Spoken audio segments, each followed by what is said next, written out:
The main question we have been talking about the last 2 days was the rise of countries like Brazil, India and China, and what that means for Europe. And so the title was a bit provocative, the dwarfing of Europe, but it means of course that the place of Europe is changing fundamentally. I think that Europe shouldn't have a civilizing mission. I think Europe should measure itself against its own ideals. If Europe, in its Euro crisis, suddenly, has to ask China, Brazil, and India, not long ago they were seen as underdeveloped nations, suddenly have to ask these so-called underdeveloped nations of 20 years ago for financial support to struggle through our Euro crisis, we know that something fundamentally has changed. What I'd like to see happening is for Europe to listen better, to be far more open to these other cultures.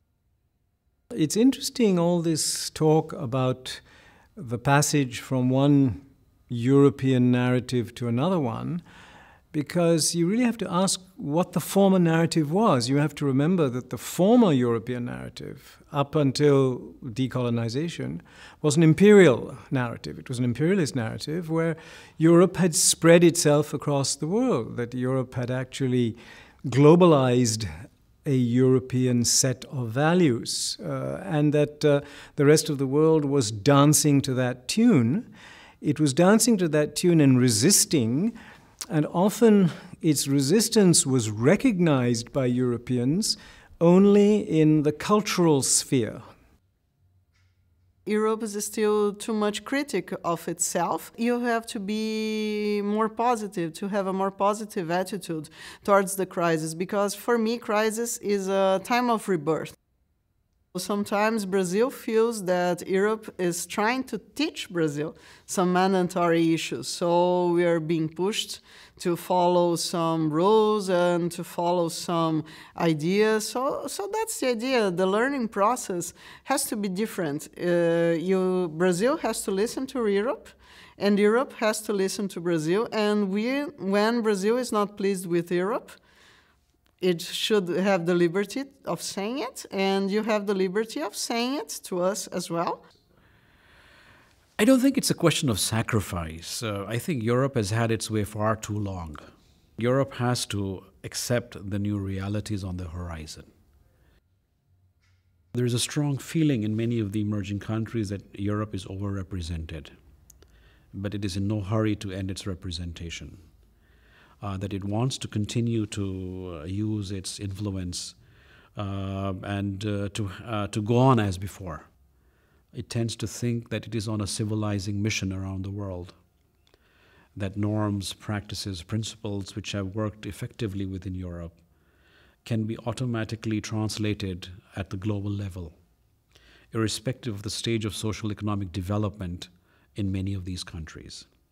Morin said, l'Europe a européanisé le monde et mondialisé l'européisme. So translated into English is that Europe has Europeanized the world and globalized Europeanism, as it were. That is, European values, democracy, human rights, due process, the rule of law, and all of those things. That legacy which imperial Europe conveyed to the world, that we still have. We respect that legacy. We know it's there. Some of us are a bit resentful, if I say us, if I take my Indian hat and put it on.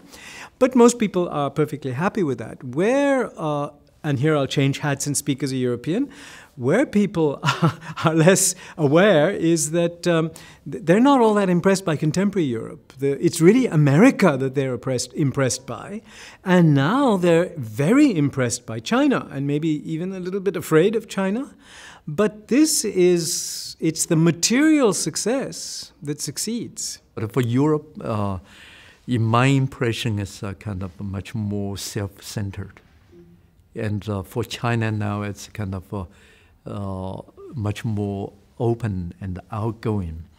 And then there should be some kind of compromising on both sides, and then get both sides engaged, and then to know more about each other. more unity and self-confidence for Europe's position in the world, if you like, inevitably requires for me a cultural aspect.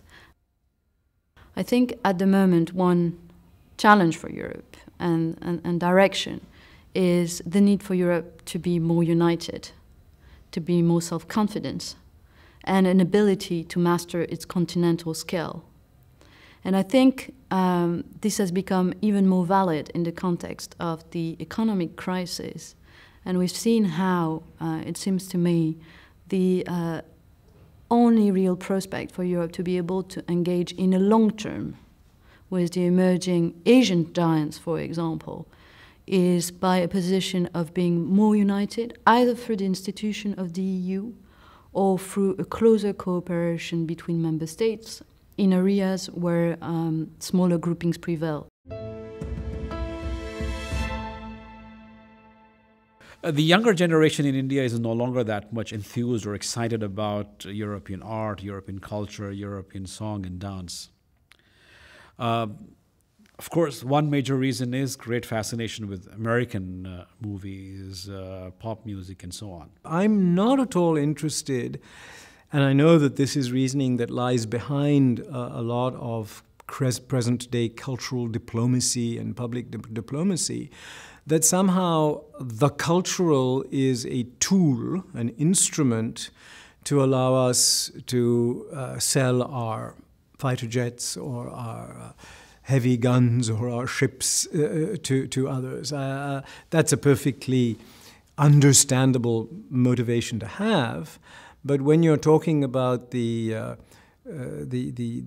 mutual interaction and the reciprocal enrichment of cultures, you're talking about that as something good in its own right. Let us celebrate all of this human difference, not in some abstract way that we read about in books, but in the way that we live our lives. I think that culture and creativity in itself is actually a comparative advantage for Europe.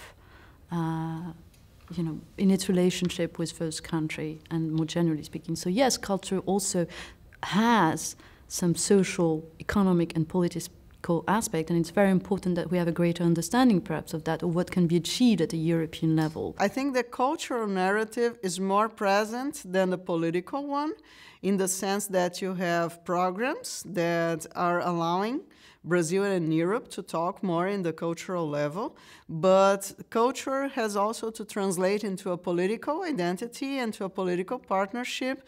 So Brazil still has to find out which is European Union political role. Is it a strategic dependent to the US, or does it have a real role in some sensitive issues for us, like for Brazil, like the environment and human rights?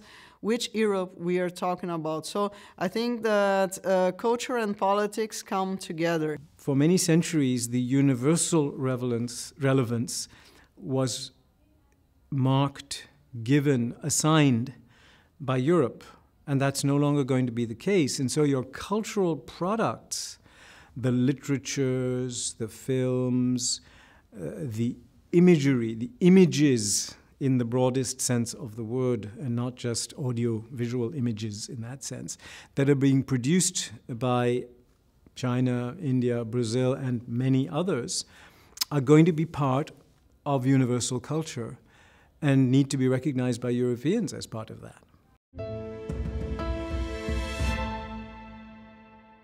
I think politically, Brazil wants to know which Europe we are talking. Are we talking to Brussels? Or are we talking to France, we're talking to Germany, or we're talking to Portugal, Greece, and Spain?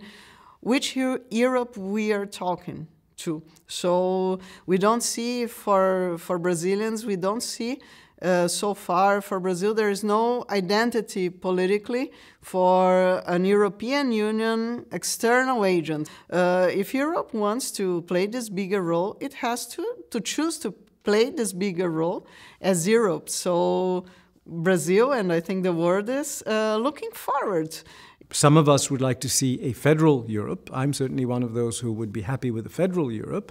But there are many of our European compatriots who wouldn't like a federal Europe at all. But if you go in the direction of how very large continents are, or practical continents, India is a subcontinent, China is practically a subcontinent, full of difference, full of plurality, how they manage to govern themselves and live together with a lot of differences, there's a lot to learn from that. India shares a lot of the values which Europe has, because we are both, India and Europe are both multilingual, multicultural, multi-religious democracies. The largest democracy in the world and the second largest group of democracies in the world have a lot in common, rule of law and so on. Europe is discussing a lot about federalism. Is that an appropriate model for the future of Europe? And then we always look at American federalism. That is the example. And some want to imitate it, some reject it, but America is always the point of reference. What Europe could possibly learn from India, I think as Europe has become more multi-ethnic, multicultural, multilinguistic, Europe is confronting serious issues of dealing with its multiculturalism. And several key leading European politicians like Angela Merkel and David Cameron have admitted that multiculturalism has failed in Europe. I think we could enrich the whole debate about where Europe wants to go by looking not only at America as a point of reference, but also other large territories that are coping already for a long period with the question, how can you govern in a democratic and effective way such a large territory? If we want others to be curious about what we are, the least you could do is being curious about what others are.